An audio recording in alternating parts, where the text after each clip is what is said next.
الحمد لله نحمده ونستعينه ونستغفره ونؤمن به ونتوكل عليه ونعوذ بالله من شرور أنفسنا ومن سيئات أعمالنا من يهده الله فلا مضل له ومن يضلله فلا هادي له وأشهد أن لا إله إلا الله وحده لا شريك له وأشهد أن محمدا عبده ورسوله أرسله بالحق بشيرا ونذيرا وداعيا إلى الله بإذنه وسراجا منيرا أما بعد أعوذ بالله من الشيطان الرجيم بسم الله الرحمن الرحيم أحسب الناس أن يتركوا أن يقولوا آمنا وهم لا يفتنون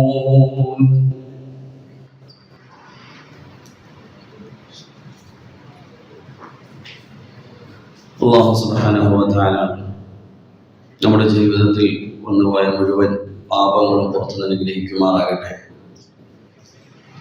ബാക്കിയുള്ള ജീവിതം അള്ളാഹുവിന്റെ തൃപ്തിയിലായി ജീവിക്കുവാനും മരണപ്പെടുമ്പോൾ വിശുദ്ധമായ കലിമ ചൊല്ലി മരണപ്പെടുവാനും അള്ളാഹു തൗഫീഖ് നൽകി അനുഗ്രഹിക്കുമാറാകട്ടെ. ബഹുമാനമുള്ള മുഅ്മിനീങ്ങളെ, സഹോദരന്മാരെ,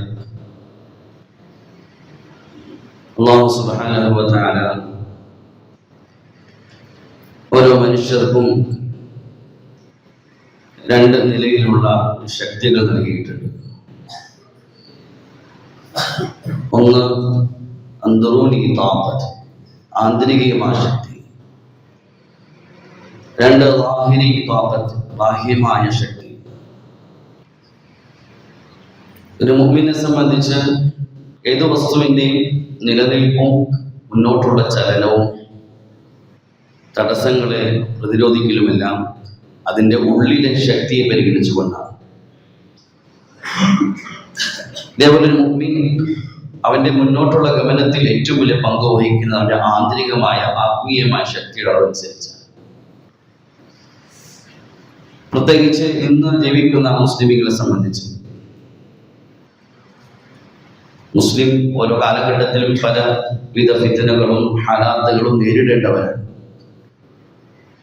أحسب الناس أن يتركوا أن يقولوا آمنا وهم لا يفتنون. മുഅ്മിനായി എന്ന് പറഞ്ഞതിന്റെ പേരിൽ ഒരു ബുദ്ധിമുട്ടും ഒരു പ്രയാസവും ഉണ്ടാവുകയില്ല എന്നാണ് നിങ്ങൾ വിചാരിക്കുന്നത്. മുഅ്മിനീങ്ങൾക്ക് പലവിധ പ്രതിസന്ധികളും പ്രയാസങ്ങളും മുന്നിൽ വരും. പ്രത്യേകിച്ച് ഇന്ന് നമ്മൾ ജീവിക്കുന്ന കാലഘട്ടത്തിൽ പലവിധ ഹാലാത്തുകൾ നമ്മുടെ മുന്നിൽ വന്നുകൊണ്ടിരിക്കുന്ന കാലഘട്ടമാണ്.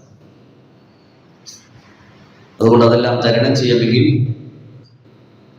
ഉള്ളിലെ ശക്തിയെ, ആന്തരിക ശക്തിയാണ് ഏറ്റവും വലിയ ആവശ്യം. ഇല്ലെങ്കിൽ പ്രശ്നങ്ങളും ഹാലാത്തും കാണുമ്പോൾ പിറകിലേക്ക് വരികയും തൻ്റെ ദീനിനെയും ഇസ്ലാമിനെയും മറച്ചു വെക്കുകയും ചെയ്യും.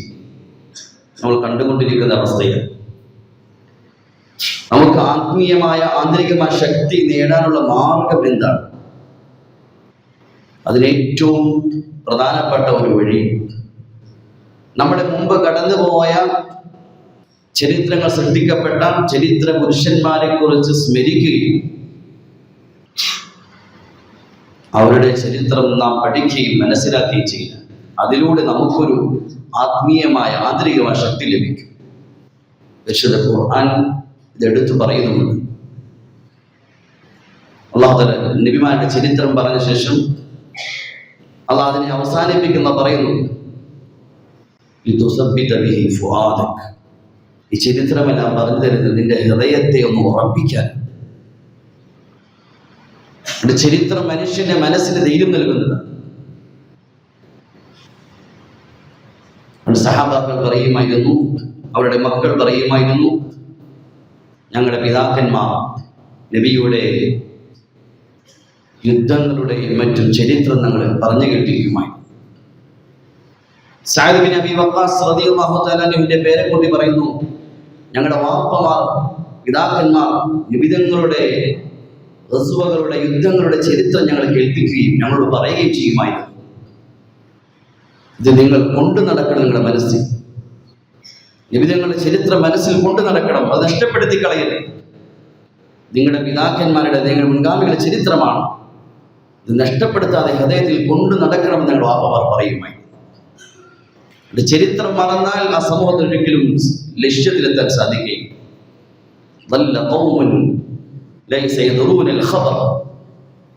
ചരിത്രം അറിയാത്ത, താരീഖ് അവഗാഹമില്ലാത്ത ഒരു സമൂഹം ഒരിക്കലും ലക്ഷ്യത്തിലെത്തുകയും.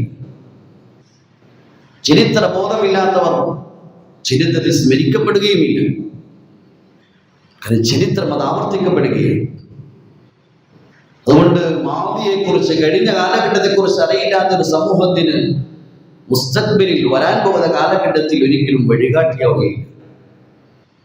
അതുകൊണ്ട് ചരിത്രം ഒരു വഴികാട്ടിയാണ്. അതുകൊണ്ട് ഓരോ മുസ്ലിം നമ്മുടെ മുമ്പ് കഴിഞ്ഞു പോയ ചരിത്ര പുരുഷന്മാരെ അവരുടെ ചരിത്രം പഠിക്കുകയും അത് മനസ്സിൽ സൂക്ഷിക്കുകയും ചെയ്യും. പ്രത്യേകിച്ച് നമ്മൾ ജീവിക്കുന്ന ഈ രാജ്യത്തിന് വലിയ ചരിത്രമുണ്ട്. ഈ രാജ്യത്തും വലിയ ചരിത്ര പുരുഷന്മാർ, വലിയ വലിയ പണ്ഡിതന്മാർ കടന്നുപോയിട്ടുണ്ട്. വളരെ നീണ്ട കാലത്തിന് മുമ്പൊന്നുമല്ല, അടുത്ത കാലഘട്ടത്തിൽ, പ്രത്യേകിച്ച് ഇപ്പോൾ നമ്മൾ കടന്നു പോകുന്ന ഈ മാസം സ്വാതന്ത്ര്യദിനവുമായി ബന്ധപ്പെട്ട് എല്ലാ നാടുകളിലും അതിൻ്റെ ആഘോഷങ്ങൾ തിരിയുന്ന സമയമാണ്. ഈ സമയത്ത് മുസ്ലിമീങ്ങൾ എന്താണ് സ്മരിക്കേണ്ടത്? വെറും പതാക ഉയർത്തൽ കൊണ്ട് നമ്മുടെ കടമ തീർന്നു ഇല്ല. ഈ രാജ്യം നമുക്ക് ഈ അവസ്ഥയിൽ ആക്കി തരാൻ കാരണമായ കുറെ ചരിത്ര പുരുഷന്മാർ, ഈ രാജ്യത്ത് ശത്രുക്കളെ ആട്ടി ഓടിക്കാൻ ജീവൻ നൽകിയ കുറെ ചരിത്ര പുരുഷന്മാർ, അവരുടെ ചരിത്രം നാമം നമ്മുടെ തലമുറയെ കൈമാറേണ്ടതാണ്. ആ ചരിത്രം സ്മരിക്കൽ നമ്മുടെ മനസ്സുകൾക്ക് ധൈര്യം നൽകുന്നതാണ്, നമുക്ക് വഴികാട്ടിയാണ്. നമ്മൾ ഇന്ന് അനുഭവിക്കുന്ന പ്രശ്നങ്ങളെക്കാളും വലിയ പ്രശ്നങ്ങൾ തരണം ചെയ്തവരാണ് അവർ. അതുകൊണ്ട് നമുക്കും ഈ പ്രതിസന്ധിയിൽ മനസ്സിന് ധൈര്യം ലഭിക്കും. അതുകൊണ്ട് സ്വാതന്ത്ര്യ സമരത്തിന്റെ ചരിത്രം പഠിച്ചാൽ ശത്രുക്കൾക്കെതിരെ ആദ്യം പുറപ്പെട്ടത് മുസ്ലിമീങ്ങളാണ്, മുസ്ലിം പണ്ഡിതന്മാരാണ്. 1454 കാലഘട്ടത്തിൽ സിറാജുദ്ദൗലയുടെ നേതൃത്വത്തിൽ ആദ്യമായി ബ്രിട്ടീഷ് സൈന്യത്തോട് ഏറ്റുമുട്ടി വിജയം പ്രാപിക്കുകയുണ്ടായി. ഇന്ന് നമ്മുടെ മക്കളെ പാഠപുസ്തകങ്ങളിൽ ചരിത്രമോ ഈ വർഷമോ ഒന്നും കാണാൻ സാധിക്കില്ല. എത്രയോ വർഷങ്ങൾക്ക് മുമ്പ് തുടങ്ങിയതാണ്. 1450കളിൽ 1750കളിൽ നടന്ന പോരാട്ടമാണ്. പിന്നെ അവിടെ നിന്നും ഔറംഗസീബ് റഹ്മത്തുള്ളാഹി തആല അലൈഹിയുടെ മരണത്തിന് മുമ്പ് അല്ലാഹു തആല ലോകത്തേക്ക് ഒരു വ്യക്തിത്വത്തെ അയച്ചു, ഷാ വലിയുല്ലാഹി ദഹ്ലവി റഹ്മത്തുള്ളാഹി തആല അലൈഹി. നമ്മളും നമ്മുടെ മക്കളെയും ഹൃദയങ്ങളിൽ സൂക്ഷിക്കേണ്ട പേരുകളാണ്. ആരാണ് നമ്മുടെ പൂർവികർ? ഷാ വലിയുല്ലാഹി ദഹ്ലവി റഹ്മത്തുള്ളാഹി തആല. അദ്ദേഹത്തിന്റെ ചെറുപ്പ കാലഘട്ടം അദ്ദേഹം ഈ ബ്രിട്ടീഷുകാരുടെ അക്രമവും അവരുടെ മുസ്ലിമീങ്ങളുടെ മേലുള്ള അതിക്രമവും ഇസ്ലാമിനെ ഇല്ലാതാക്കാനുള്ള അവരുടെ തന്ത്രവുമെല്ലാം അദ്ദേഹം മനസ്സിലാക്കി, മണത്തറിഞ്ഞു. അദ്ദേഹം തന്റെ ശിഷ്യന്മാരെ, വലിയ പണ്ഡിതനാണ്. ഇന്നും ലോകത്ത് വലിയ വലിയ മദ്രസകളിൽ പഠിപ്പിക്കപ്പെടുന്ന വലിയ ഗ്രന്ഥങ്ങൾ രചിച്ച വലിയ പണ്ഡിതനാണ്. ഹുജ്ജത്തുല്ലാഹിൽ ബാലിഗ പോലെയുള്ള വലിയ വലിയ ഗ്രന്ഥങ്ങൾ രചിച്ച വലിയ പണ്ഡിതനാണ് അദ്ദേഹം. തന്റെ ശിഷ്യന്മാർക്ക്, അന്ന് ആരും ഇതിനെക്കുറിച്ച് ചിന്തിച്ചിട്ട് പോലുമില്ല, എന്തിനാണ് ബ്രിട്ടീഷുകാർ രാജ്യത്ത് വന്നത്, അദ്ദേഹം തന്റെ ശിഷ്യന്മാരെ ബോധവാന്മാരാക്കി, തന്റെ ശിഷ്യന്മാരെ അദ്ദേഹം തയ്യാറാക്കി. പിന്നെ അദ്ദേഹത്തിന്റെ പരമ്പരയിൽ വന്ന ഷാ അബ്ദുൽ അസീസ് ദഹ്ലവി റഹ്മത്തുള്ളാഹി തആല അലൈഹി, അദ്ദേഹമാണ് ബ്രിട്ടീഷിന്റെ ഉറക്കം കെടുത്തിയ ആദ്യത്തെ ഫത്വ പുറപ്പെടുവിച്ചത്. അന്ന് ആ കാലഘട്ടത്തിൽ ഒരാൾ പോലും ബ്രിട്ടീഷിനെതിരെ സംസാരിക്കാൻ നാവ് പോക്കാത്തൊരു കാലഘട്ടം. അന്ന് ഷാ അബ്ദുൽ അസീസ് ദഹ്ലവി റഹ്മത്തുള്ളാഹി തആല അലൈഹി ഒരു ഫത്വ പുറപ്പെടുവിച്ചു. അതായത് ബ്രിട്ടീഷുകാരോട് ജിഹാദ് ചെയ്യൽ ഓരോ മുസ്ലിമിനും ഫർളാണ്. ബ്രിട്ടീഷ് സൈന്യത്തിൽ ചേരൽ ഹറാമാണ്. ഈ ഫത്വ മുസ്ലിമീങ്ങൾ ഇളക്കി വിട്ടു. രാജ്യത്തിന്റെ മുക്കിൽ മൂലയിലും ഈ ഫത്വ പ്രചരിപ്പിച്ചു. മുസ്ലിമീങ്ങൾ ഒന്നടങ്കം ശത്രുക്കൾക്കെതിരെ പോരാടാൻ തയ്യാറായി. അതുകൊണ്ട് തന്നെ അദ്ദേഹത്തിന്റെയും കുടുംബത്തെല്ലാം വളരെ ഉപദ്രവിച്ചു. വിഷം നൽകിയാണ് അദ്ദേഹത്തെ കൊല ചെയ്തത്. അദ്ദേഹത്തിന്റെ പിതാവ് നിർമ്മിച്ച വലിയൊരു മദർസ റഹീമിയ എന്നറിയപ്പെടുന്ന ഡൽഹിയിലെ വലിയൊരു സ്ഥാപനം തകർക്കുകയുണ്ടായി. പക്ഷെ അത് ജനങ്ങൾക്കിടയിൽ വലിയൊരു വിപ്ലവം ഉണ്ടാക്കി. അദ്ദേഹം മരണപ്പെടുന്നതിന് മുമ്പ് തന്റെ ശിഷ്യന്മാർ, തന്റെ സഹോദരന്റെ മക്കൾ ഷാ ഇസ്മായിൽ ഷഹീദ് റഹിമഹുല്ലാഹ്, സയ്യിദ് അഹ്മദ് ഇർഫാൻ ഷഹീദ് റഹിമഹുല്ലാഹ് തന്റെ ശിഷ്യന്മാരുമാണ്, തന്റെ സഹോദരന്റെ മക്കളുമാണ്. അവരെ അദ്ദേഹം തയ്യാറാക്കി. പിന്നെ അവരുടെ നേതൃത്വത്തിൽ വലിയൊരു പോരാട്ടം നടന്നു. പ്രത്യേകിച്ച് സയ്യിദ് അഹ്മദ് ഇർഫാൻ റഹിമഹുല്ലാഹ് വലിയ വിലായത്തിന്റെ ഉന്നത നിലയിലെത്തിയ വ്യക്തിയായിരുന്നു. അദ്ദേഹം ഇന്ത്യയുടെ ഓരോ നാടുകളിലും ഓരോ ഗ്രാമങ്ങളും അദ്ദേഹം യാത്ര ചെയ്തു. 2 നിലയിലെ പരിശ്രമം അദ്ദേഹം ചെയ്തു. ഒന്ന്, മുസ്ലിമീങ്ങളെ ശരീഅത്തിലേക്ക്, ദീനിലേക്ക് മടക്കി. കാരണം ഉമ്മത്തിന്റെ എല്ലാ പ്രശ്നങ്ങൾക്കും അടിസ്ഥാന പരിഹാരം ഉമ്മത്ത് ദീനിലേക്ക് മടങ്ങലാണ്. അനാചാരങ്ങളിൽ നിന്ന് ഉമ്മത്തിനെ ഉണർത്തി അള്ളാഹുവിന്റെ ദീനിലേക്ക് മടക്കി. അദ്ദേഹത്തിന്റെ യാത്രയെക്കുറിച്ച് മൗലാന അബുൽ ഹസൻ നദ്വി റഹ്മത്തുള്ളാഹി തആല ഗ്രന്ഥമെഴുതി. ഇദാ ഹബ്ബത്ത് റീഹുൽ ഈമാൻ, ഈമാനിന്റെ കാറ്റടിച്ച് വീശിയ ആ യാത്രയെക്കുറിച്ച് മൗലാന വിശാലമായി എഴുതുന്നു. അദ്ദേഹം യാത്രയിൽ കൂടി മുസ്ലിമീങ്ങൾ അള്ളാഹുവിന്റെ ദീനിലേക്കും ഈമാനിലേക്കും തിരിച്ചു. 2, ഓരോ മുസ്ലിമിന്റെ മേൽ അദ്ദേഹം ബൈഅത്ത് ചെയ്തു. ഓരോ മുസ്ലിമിനോട് ബൈഅത്ത് ചെയ്യിപ്പിച്ചു. ബ്രിട്ടീഷ് സൈന്യത്തിനെതിരെ ജിഹാദ് ചെയ്യാൻ ഓരോ മുസ്ലിമിനെ തയ്യാറാക്കി. അദ്ദേഹത്തിന് ആ യാത്രക്കിടയിലാണ് ഗാസിപൂർ എന്ന നാട്ടിലെത്തിയപ്പോൾ ഒരു നവാബ് അദ്ദേഹം വലിയൊരു സംഖ്യ അദ്ദേഹത്തിന് കൊടുക്കുകയും ഈ വഴിയിൽ ഉപയോഗിക്കാൻ പറയുകയും തന്റെ കൊച്ചു മകനെ കൊടുത്തിട്ട് ഇബ്രാഹിം നബി ഇസ്മായിലിനെ അർപ്പിച്ചതുപോലെ എന്റെ ഈ മകനെ ഈ വഴിയിൽ അർപ്പിച്ചുകൊള്ളില്ലെന്ന് പറയുകയും ചെയ്തു. അത്രമാത്രം ജനങ്ങൾക്കിടയിൽ അദ്ദേഹം ഒരു രോക്ഷമുണ്ടാക്കിയത് അവരുടെ മനസ്സുകളെ ദീനിലേക്കും ശത്രുക്കളെ തിരിക്കുകയുണ്ടായി.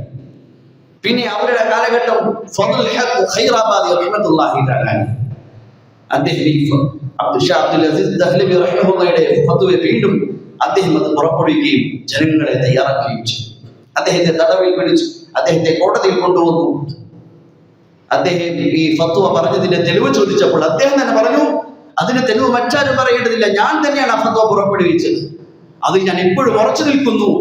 ബ്രിട്ടീഷ് സൈന്യത്തോട് പോരാടൽ ഫർളാണെന്ന് ആ ഫത്വ ഞാൻ ഇന്ന് ഉറച്ചു നിൽക്കുന്നുണ്ട്, ഒരു ഭയവുമില്ലാതെ കോടതിയിൽ പറയുകയുണ്ടായി. പിന്നെ അതിന് ശേഷം മറ്റൊരു ഘട്ടം ആരംഭിക്കുകയാണ്. അതാണ് ഇന്ന് നമ്മുടെ മക്കളെ പഠിപ്പിക്കുന്ന സ്വാതന്ത്ര്യ സമരത്തിലെ ഒന്നാമത്തെ ഘട്ടം. ഒന്നാം സ്വാതന്ത്ര്യ സമരം എന്ന് പഠിപ്പിക്കുന്ന ഘട്ടം. അതിനെ പല പേരുകളിലായി മുസ്ലിമീങ്ങൾ തിരിച്ചുവിടാനുള്ള തന്ത്രവും വരികയും. സത്യത്തിൽ ഈ ഘട്ടങ്ങളിലെല്ലാം മുസ്ലിമീങ്ങളും മുസ്ലിം പണ്ഡിതന്മാരും മാത്രമാണ് ഉണ്ടായിരുന്നത്. പിന്നെ അവിടെ നിന്ന് ഹാസിം നാനൂതവി റഹിമഹുല്ലാഹ്, ഇംദാദുല്ലാഹ് മുഹാജിർ മക്കി റഹിമഹുല്ലാഹ്, റഷീദ് അഹമ്മദ് ഗംഗോഹി റഹിമഹുല്ലാഹ്, ഈ പണ്ഡിതന്മാർ ബ്രിട്ടീഷുകാർക്കെതിരെയുള്ള പോരാട്ടത്തിൽ നേതൃത്വം വഹിച്ചു. വലിയ പണ്ഡിതന്മാരാണ് ഓരോരുത്തരും. റഷീദ് അഹമ്മദ് ഗംഗോഹി റഹിമഹുല്ലാഹ് വിലായത്തിന്റെ ഉന്നത ദറജയിലെത്തിയ വ്യക്തിയാണ്. വലിയ ഗ്രന്ഥങ്ങൾ രചിച്ച വ്യക്തിയാണ്. ഹാസിം നാനൂതവി റഹിമഹുല്ലാഹ്, ഇംദാദുല്ലാഹ് മുഹാജിർ മക്കി റഹിമഹുല്ലാഹ്, ഇവരുടെ ചരിത്രം പഠിക്കേണ്ടതാണ്. ഈ രാജ്യത്ത് ജീവിച്ച മുസ്ലിമീങ്ങളാണ്, നമ്മുടെ പൂർവികരാണ്.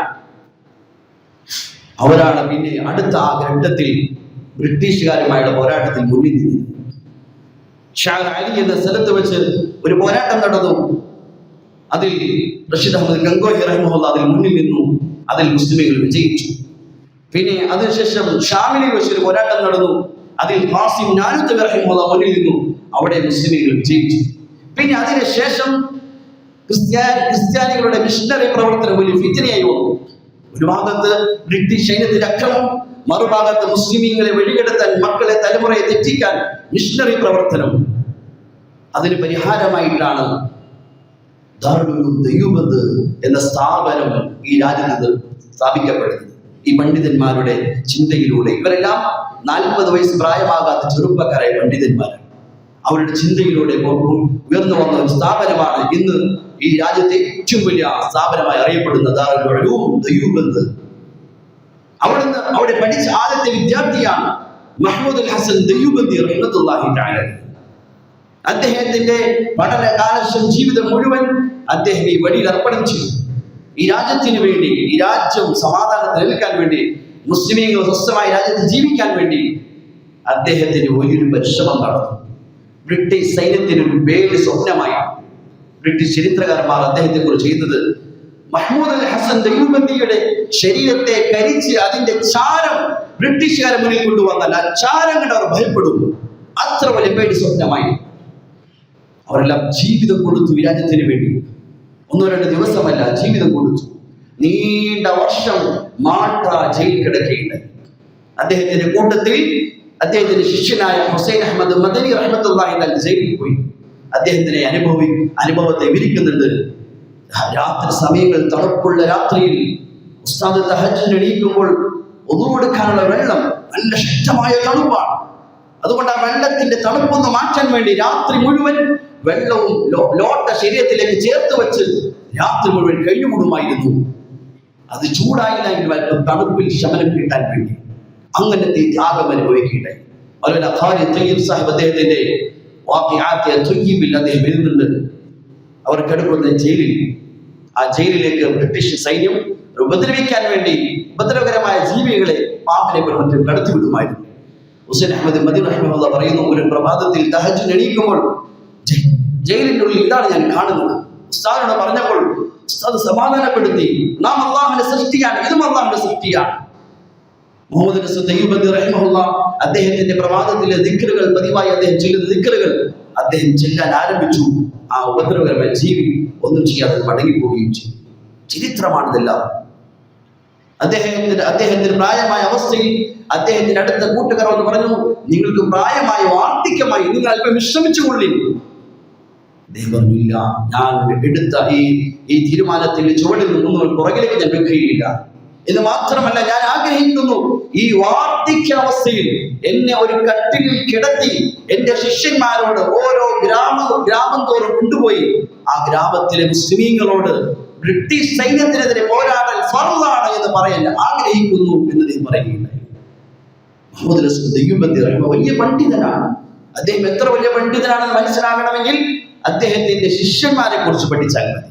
അദ്ദേഹത്തിന്റെ ശിഷ്യന്മാരിൽപ്പെട്ട പ്രധാനിയാണ് അൻവർ ഷാ കശ്മീരി റഹിമഹുല്ലാഹ്. വലിയ പണ്ഡിതനാണ്. അദ്ദേഹത്തെ കുറിച്ച് പറയാറുണ്ട്, ദാറുൽ ഉലൂം ദയ്യൂബന്ദിലെ മുഴുവൻ ലൈബ്രറിയിലെ മുഴുവൻ ഗ്രന്ഥങ്ങൾ കരിക്കപ്പെട്ടാലും പേടിക്കാനൊന്നുമില്ല, അതെല്ലാം ഈ അൻവർ ഷാ കശ്മീരി ഓർമ്മയിൽ നിന്ന് തിരിച്ചെടുത്ത് എഴുതിക്കൊള്ളും. അത്ര വലിയ വിശാലമായ അറിവിന്റെ ഉടമയായിരുന്നു അദ്ദേഹത്തിന്റെ ശിഷ്യനായ അൻവർ ഷാ കശ്മീരി റഹിമഹുല്ലാഹ്. അദ്ദേഹത്തെ അങ്ങനത്തെ പണ്ഡിതന്മാരുടെ ഉസ്താദ്. അദ്ദേഹം ജീവിതം ഈ രാജ്യത്തിന് ചിലവഴിച്ചു. മരണശേഷം മുഹമ്മദ് ഹസൻ ദയ്യൂബന്ദി റഹിമഹുല്ലാഹയുടെ മയ്യത്ത് കുളിപ്പിക്കുന്ന സമയം ചരിത്രത്തിൽ കാണാം, ശരീരത്തിൽ വലിയ മുറിവുകൾ കണ്ടു. ആഴത്തിലുള്ള മുറിവുകൾ കണ്ടപ്പോൾ ജനങ്ങളാകെ ചിന്താകുലരായി. എന്ത് സംഭവിച്ചത്? ശിഷ്യനായ ഹുസൈൻ അഹമ്മദ് മദനി റഹ്മത്തുള്ളാഹി തആല ചോദിച്ചു, എന്ത് സംഭവിച്ചതാണ്? അദ്ദേഹം പറഞ്ഞു, ഇത് രഹസ്യമാണ്, ഇത് ഉസ്താദിന്റെ രഹസ്യമാണ്. പക്ഷെ ഉസ്താദ് മരിച്ചതിന്റെ പേരിൽ ഞാൻ പറയുകയാണ്. വലിയ വലിയ ഇരുമ്പിന്റെ ദണ്ടുകൾ പഠിപ്പിച്ച് ശരീരത്തിൽ വെക്കുമായിരുന്നു. അദ്ദേഹം നിലപാട് മാറാൻ വേണ്ടി ആ സമയത്തിൽ അദ്ദേഹം ഉറച്ചു.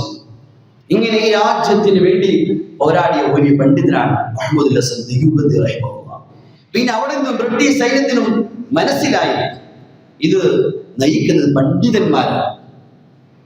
പണ്ഡിതന്മാരെ കൊണ്ട് എന്ത് നടക്കും എന്ന് ചിന്തിക്കുന്നവർ ചെവി തുറന്ന് കേൾക്കേണ്ടതാണ്. ഇനി രാജ്യത്ത് സ്വസ്ഥമായി ജീവിക്കാൻ മണ്ണ് നേടിത്തന്നവർ പണ്ഡിതന്മാരാണ്, ഉലമാക്കളാണ്.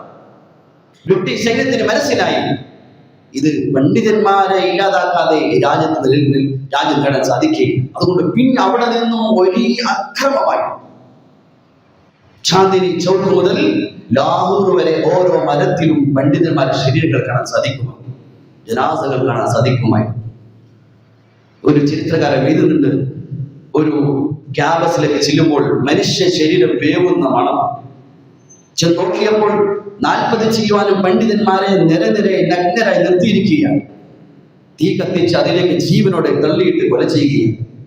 അക്കൂട്ടത്തിൽ ആ സംഘത്തിൽ നിൽക്കുന്ന അഹ്മദ് ഗുജറാത്തി അദ്ദേഹത്തോട് ഒരു സൈന്യത്തിൽപ്പെട്ട വ്യക്തി ചോദിച്ചു പറഞ്ഞു, നിങ്ങൾ എനിക്ക് അറബി ഭാഷ പഠിപ്പിച്ച വ്യക്തിയാണ്, ഒരു ഉപകാരം ചെയ്ത വ്യക്തിയാണ്, അതുകൊണ്ട് നിങ്ങളെന്ന് ഒരു വാക്ക് പറഞ്ഞാൽ മതി, നിങ്ങളൊന്ന് ഒരു വാക്ക് പറഞ്ഞാൽ മതി, നിങ്ങൾ ബ്രിട്ടീഷിന് അനുകൂലമായ ഒരു വാക്ക് പറഞ്ഞാൽ നിങ്ങളെ ഈ ലിസ്റ്റിൽ ഞാൻ മാറ്റിത്തരാം.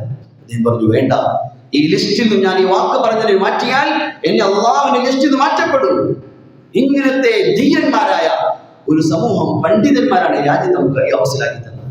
ജാഫർ ചാൻസലർ റഹ്മത്തുള്ളാഹി തആല അലൈഹി അദ്ദേഹത്തിന്റെ ജയിൽ അനുഭവത്തെ വിവരിക്കുന്നുണ്ട്. ഇടുങ്ങിയ ജയിലിൽ, ഇരുഭാഗത്തും മുള്ളുകളുള്ള ജയിലിൽ അവസാനം കൈകാലുകൾ ബന്ധിച്ച് കുടുംബത്തിന് മുന്നിൽ കൊണ്ടുപോയി നിർത്തുമായി. അങ്ങനെയെങ്കിലും പിന്മാറാൻ വേണ്ടി ഒരു പ്രാവശ്യം മകൻ വാപ്പയെ കണ്ടപ്പോൾ പൊട്ടിക്കരഞ്ഞു. ജാഫർ ചാൻസലർ റഹിമഹുല്ലാഹ് അദ്ദേഹത്തെ ബന്ധിച്ച അവസ്ഥയിൽ മകൻ കണ്ടപ്പോൾ മകൻ പൊട്ടിക്കരഞ്ഞു.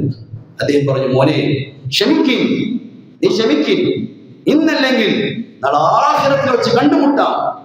ഇന്നൊരു പക്ഷേ നിന്റെ വാപ്പയെ ലഭിച്ചില്ലെങ്കിൽ വിട്ടേക്കിൻ, നാളെ മഹ്ശറിൽ ഹൗദുൽ കൗസിൽ വെച്ച് വാപ്പയെ കണ്ടുമുട്ടാം എന്ന് പറയും. അബുൽ കലാം ആസാദ് ആരാണ് സഹോദരന്മാരെ? ഖുർആനിന്റെ തർജ്ജമ എഴുതിയ വ്യക്തിയാണ്, വലിയ പണ്ഡിതനാണ്. അദ്ദേഹത്തിന്റെ ഭാര്യ കത്തെഴുതി, അദ്ദേഹം ജയിലിൽ കിടക്കുന്ന സമയത്ത്, ഞാൻ രോഗിയായി, രോഗം മൂർജിച്ച അവസ്ഥയിലാണ്, നിങ്ങൾ എങ്ങനെയെങ്കിലും എന്തെങ്കിലും പറഞ്ഞ് അവന് അവധി വാങ്ങിച്ചു വരണം. അദ്ദേഹം പറഞ്ഞു, നീ ഒരാളാണ് രോഗി, ഈ രാജ്യം മുഴുവൻ രോഗാവസ്ഥയിലാണ്, ഈ അവസ്ഥയിൽ ഞാൻ മാപ്പ് ചോദിച്ച് എങ്ങനെ വരാൻ സാധിക്കില്ല. വീണ്ടും ഭാര്യയുടെ കത്ത് വന്നു, ഞാൻ വളരെ രോഗത്തിന്റെ അവസ്ഥയിലാണ്, നിങ്ങൾ എങ്ങനെയും വരണം, കാണാൻ ആഗ്രഹിക്കുന്നു. അദ്ദേഹം പറഞ്ഞു, നീ ക്ഷമിക്കും, ഈ അവസ്ഥയിൽ മരണപ്പെട്ടാൽ നാളെ മഹ്ശറിൽ കണ്ടുമുട്ടാം, നാളെ ആഖിറത്തിൽ കണ്ടുമുട്ടാം. ഒരിക്കലും ഈ സംഘത്തിന് മുന്നിൽ ഞാൻ ഒരിക്കലും മാപ്പെടുക്കുകയില്ല, അവർക്ക് അനുകൂലമായി വാക്ക് പറയുകയില്ല. എത്ര വ്യക്തികളാണ്. ലഫർ അഹ്മദ് സാഹിബ് അദ്ദേഹത്തോട് പറഞ്ഞു, നിങ്ങളുടെ നിലപാടിൽ നിന്ന് മാറി ബ്രിട്ടീഷ് സൈന്യത്തിന് അനുകൂലമായ ഒരു വാക്ക് പറഞ്ഞാൽ നിങ്ങൾ വെറുതെ വിടാം. അദ്ദേഹം പറഞ്ഞു, എനിക്ക് നിങ്ങൾ ഒരു ജീവൻ നഷ്ടപ്പെടുകയും വീണ്ടും ഒരു ജീവൻ ലഭിക്കുകയും ചെയ്താൽ ഞാൻ എന്നാലും എന്റെ നിലപാട് ഞാൻ മാറുകയില്ല, ഞാൻ നിങ്ങൾക്ക് അനുകൂലമായ വാക്ക് പറയുകയില്ല. ചരിത്രം നിറഞ്ഞു കിടക്കുകയാണ്. ഈ രാജ്യത്തെ നമുക്ക് ഈ അവസ്ഥയിൽ നേടിത്തന്നത് മുസ്ലിം പണ്ഡിതന്മാരുടെ വലിയ നിരകൾ കാണാം, ഒന്നോ രണ്ടോ അല്ല. ഇതെല്ലാം നമ്മുടെ മുൻഗാമികളാണ്, നാം അവരുടെ പിൻതലമുറക്കാരാണ്. ഈ ഇന്ത്യ രാജ്യത്തെ ഓരോ മുസ്ലിമിന്റെയും ഹൃദയത്തിൽ കാത്തു സൂക്ഷിക്കേണ്ട പേരുകളാണ്. നാം നമ്മുടെ മക്കളുടെ ഹൃദയങ്ങൾ കൊത്തിവെക്കേണ്ട പേരുകളാണ്. കാരണം ഇന്ന് ഈ പേരുകളെ, ഈ ചരിത്രത്തെ മാറ്റാൻ വേണ്ടി വലിയ പരിശ്രമങ്ങൾ നടന്നുകൊണ്ടിരിക്കുന്ന കാലഘട്ടത്തിലാണ്. കാരണം ശത്രുക്കൾക്കറിയാം, ഒരു സമൂഹത്തെ നശിപ്പിക്കാൻ അവരുടെ സമ്പത്തിനെയോ അവരുടെ ശക്തിയെയോ ബാഹ്യമായി ഒന്ന് തകർക്കേണ്ട ആവശ്യമൊന്നുമില്ല. അവരെ ചരിത്രം അങ്ങ് നശിപ്പിച്ചാൽ മതി, പിന്നെ സമൂഹം വഴികേടിലാവുമെന്ന് അവർക്കറിയാം. അതുകൊണ്ട് ഈ ചരിത്രം നമ്മുടെ ഹൃദയത്തിൽ കൊത്തിവെക്കേണ്ടതാണ്, നമ്മുടെ തലമുറകളിലേക്ക് കൈമാറേണ്ടതാണ്. ഈ പറഞ്ഞ പേരുകൾ ഷാ വലിയുല്ലാഹി ദഹ്ലവി, അബ്ദുൽ അസീസ് ദഹ്ലവി, ഷാ ഇസ്മായിൽ ദഹ്ലവി, സയ്യിദ് അഹ്മദ് ഇർഫാൻ ഷഹീദ് റഹിമഹുല്ലാഹ്, മുഹമ്മദ് ഹസൻ ദയൂബി റഹിമഹുല്ലാഹ്, ഹുസൈൻ അഹമ്മദ് മദനി റഹിമഹുല്ലാഹ്, ഖാസിം നാനുതവി റഹിമഹുല്ലാഹ്, ഇംദാദുല്ലാഹ് മുഹാജിർ മക്കി റഹിമഹുല്ലാഹ്, റഷീദ് അഹമ്മദ് ഗംഗോഹി റഹിമഹുല്ലാഹ്, ഇങ്ങനെ തുടങ്ങുന്ന പേരുകൾ നാം അവരുടെ ചരിത്രങ്ങൾ പഠിക്കുകയും നമ്മുടെ മക്കളുടെ ഹൃദയത്തിൽ നമ്മുടെ തലമുറയിലേക്ക് കൈമാറുകയും ചെയ്യേണ്ടതാണ്. അവിടെ ഈ സമയത്ത് ഈ മുസ്ലിമീങ്ങൾ ഒരു പതാക ഉയർത്തേണ്ടവർ മാത്രമല്ല, മുസ്ലിമീങ്ങൾ ചരിത്രം കൂടി പഠിക്കണം, മനസ്സിലാക്കണം, ആ ചരിത്രത്തിൽ മടങ്ങുകയും ചെയ്യും. കാരണം വലിയ വലിയ പ്രതിസന്ധികൾ നേരിട്ടവർ, ആ പ്രതിസന്ധികൾ തരണം ചെയ്തവരാണ്. ഇനി എന്തെല്ലാം പ്രതിസന്ധികൾ മുന്നിൽ വന്നാലും നമ്മളെ കൊണ്ട് തരണം ചെയ്യാൻ സാധിക്കും. കാരണം ഇതിനേക്കാൾ ഇന്ന് ഈ രാജ്യത്ത് മുസ്ലിമുകൾ അനുഭവിക്കുന്ന പ്രതിസന്ധികൾ കണ്ട് നിരാശപ്പെടേണ്ടവരാണ്. ഇതിനേക്കാൾ വലിയ പ്രശ്നങ്ങൾ തരണം ചെയ്ത് നമ്മൾ മുന്നോട്ട് എത്തിയത്. അതുകൊണ്ട് ഈ ചരിത്രമെല്ലാം നമ്മുടെ മനസ്സിൽ കാത്തു സൂക്ഷിച്ചാൽ ഒരിക്കലും നമ്മൾ ഭയപ്പെടുകയില്ല, നിരാശപ്പെടുകയില്ല. അതുകൊണ്ട് ഇതിൽ നിന്നും പഠിക്കേണ്ട പ്രധാനമായ 2 പാഠങ്ങളാണ്. ഒന്ന്, ഈ പണ്ഡിതന്മാർ അവർ ഒരവസ്ഥയിലും അവർ ഭയപ്പെട്ടിട്ടില്ല, നിരാശപ്പെട്ടിട്ടില്ല. അവർ വലിയ അസീമത്തുള്ളവരായി, മനോധൈര്യമുള്ളവരായി. നമ്മൾ ഓരോരുത്തരും ഈ നിലയിൽ മനോധൈര്യത്തോടെ ജീവിക്കണം. ലോകത്തുണ്ടാവുന്ന രാജ്യത്തുണ്ടാവുന്ന പ്രശ്നങ്ങൾ കണ്ട് ഭയപ്പെടുന്നവരാകരുത്.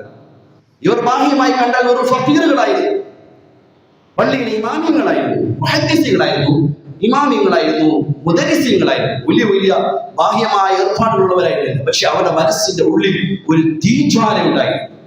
അത് കിടത്താൻ അവർക്കൊരിക്കലും സാധിച്ചില്ല. അതൊന്ന് അവരെ നമ്മൾ പകർത്തിയെടുക്കേണ്ടത് ഈ മനോധൈര്യമാണ്, അസീമത്താണ്, ഹിമ്മത്താണ്. രണ്ട്, ഈ പണ്ഡിതന്മാർക്ക് മറ്റൊരു മറുവശം കൂടിയുണ്ട്. പലപ്പോഴും ഇവരുടെ ധീരമായ പോരാട്ടങ്ങളെ സ്മരിക്കപ്പെടാറുള്ളൂ. അത് മാത്രമല്ല, അവരുടെ ജീവിതത്തിന് മറ്റൊരു വശമുണ്ട്. അവർക്ക് അല്ലാഹുമായുള്ള ബന്ധം, ഹുബ്ബുർ റസൂൽ, ഇത്തിബാഉർ റസൂൽ, വിലായത്തിന്റെ ഉന്നത സ്ഥാനങ്ങൾ എത്തിയവരായിരുന്നു ഓരോരുത്തരും.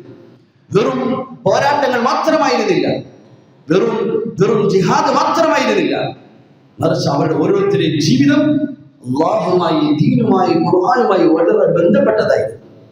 ടിപ്പു സുൽത്താൻ റഹ്മത്തുള്ളാഹി തആലയെ കുറിച്ച് എഴുതിയിട്ടുണ്ട്, പ്രായപൂർത്തിയായ ശേഷം ഒരിക്കൽ പോലും തഹജ്ജുദ് നഷ്ടപ്പെട്ട വ്യക്തിയാണ്.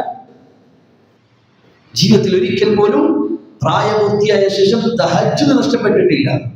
അവർ ആത്മീയമായി അത്യന്ത ഉന്നതമായ നിലയിൽ അവസ്ഥയിലെത്തിയവരായിരുന്നു. റഷീദ് അഹമ്മദ് ഗംഗോയി റഹിമഹുല്ലാഹ് അദ്ദേഹത്തിന്റെ കണ്ണിന്റെ കാഴ്ച നഷ്ടപ്പെട്ട ശേഷവും അദ്ദേഹം സുറുമയിടുമായിരുന്നു. രാത്രി സമയത്ത് അദ്ദേഹം സുറുമയിടുമായിരുന്നു. അദ്ദേഹത്തോട് ചോദിച്ചു, നിങ്ങളുടെ കണ്ണിന്റെ കാഴ്ച നഷ്ടപ്പെട്ടു, പിന്നെന്തിനാ ഇപ്പോൾ സുറുമയിടുന്നത്? അദ്ദേഹം പറഞ്ഞു, സുറുമയിടുന്നത് കാഴ്ചയ്ക്ക് വേണ്ടിയല്ല, നബിതങ്ങളുടെ സുന്നത്തായതിന്റെ പേരിലാണ്. നബിതങ്ങളുടെ സുന്നത്തിനുള്ള സ്നേഹം. രാത്രി കാലങ്ങൾ തഹജ്ജുദ് മുടക്കാത്തവരായിരുന്നു.